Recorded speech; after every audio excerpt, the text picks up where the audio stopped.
Hey, it's Jamila. I just wanted to take a couple minutes to talk a little bit about a book I'm currently reading. It is called Preemies. It's the second edition.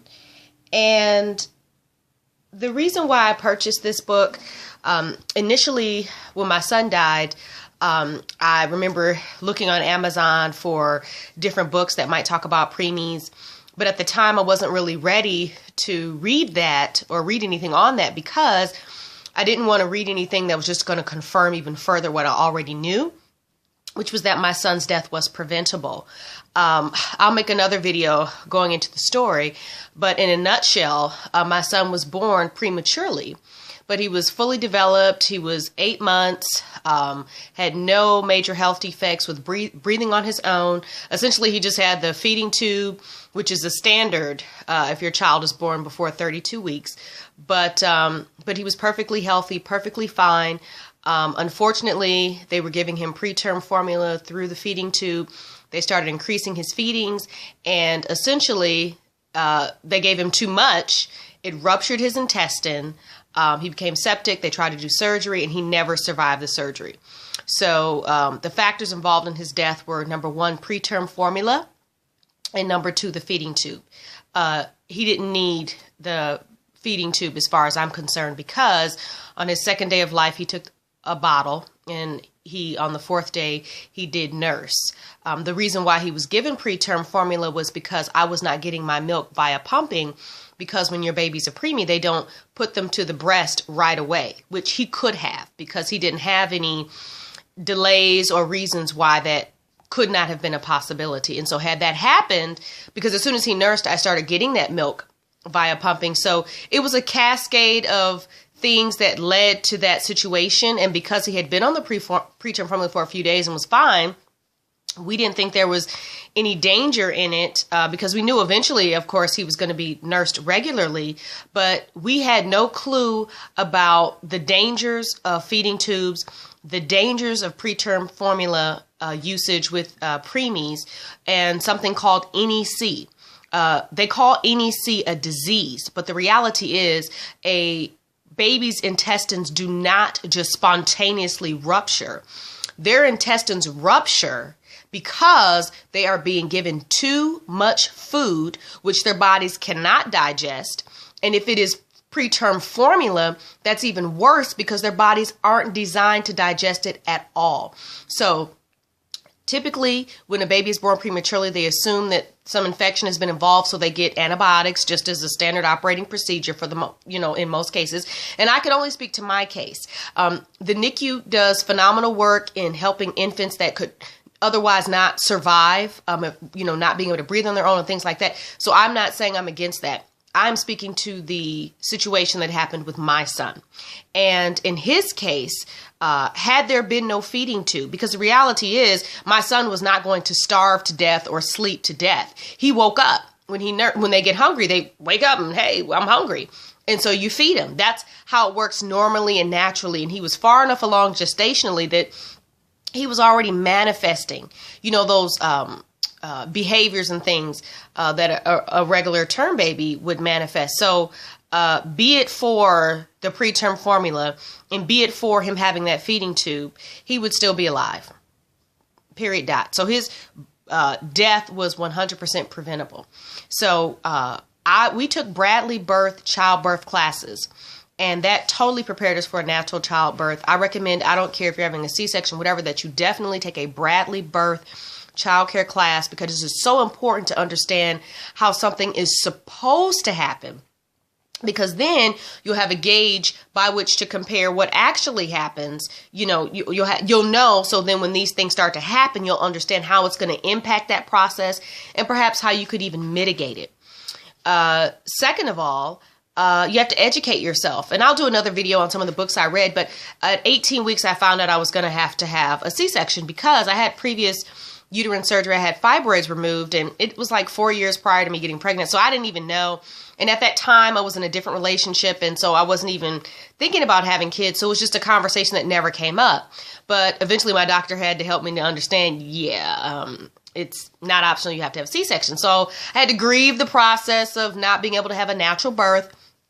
And I read another book called The Essential C-Section Guide. And like I said, I'll make another video on the books that I read. And that totally helped me get through that grieving process of, not having the birth that I wanted and to be prepared for the one that I was going to have. And we still had an excellent birth plan, had an excellent doctor. But what we were not prepared for was for me to go into labor early and to deal with the NICU, to have a preemie.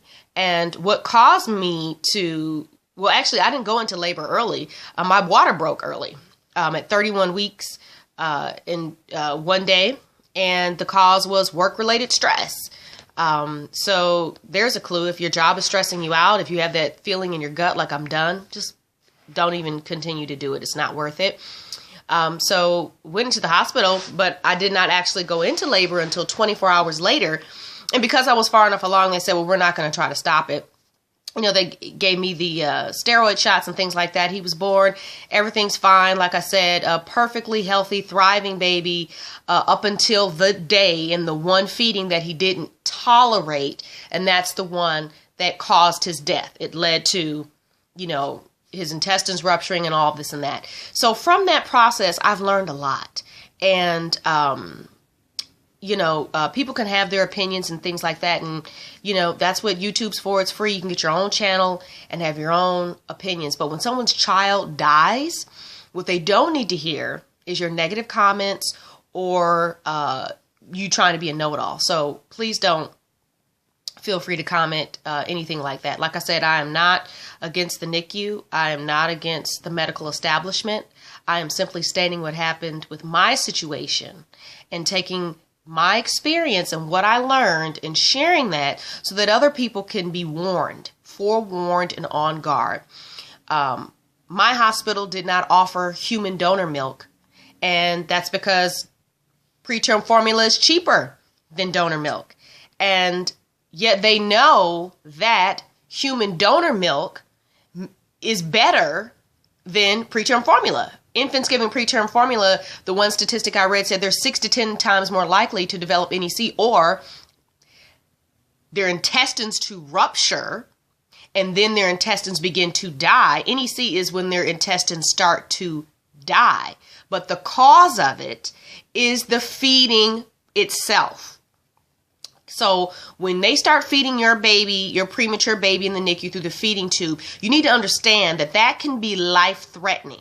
So you need, as a parent, to monitor what's going on very, very carefully. Don't allow them to start increasing those feedings too quickly. Let them just take their time with it. Breastfeed, breast milk,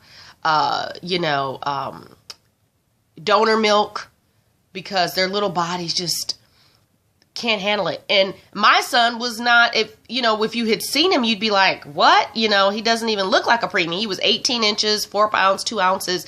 My husband's 6'5", so he was going to be, he had really big feet and hands, which is kind of funny. But anyway, so my point is I come all around that to say that I got this book because just in the same way that I read books, even before I got pregnant, to educate myself on that process and to be prepared, I read the book to be prepared on C-sections and watched tons of YouTube videos and things like that. So I said, I'm going to educate myself on this whole preemie NICU thing so that in the event it happens again, I'm prepared. And knowing what I know now, I would have done things differently, but we just honestly did not know that there were actually things that they do, just as their standard protocols, that could actually cause harm to your baby. We didn't know that. I thought if a baby died in the NICU, it's because they were born too early or because the baby, had their own sickness or defect or something. I didn't know that there were actually things that they just do, as standards that can cause them to die. So that's what happened to my son. We know that the doctors and nurses were not intentional. We know that there was no malice there or anything like that. They really felt like they were doing what they were supposed to be doing. This is just what they do.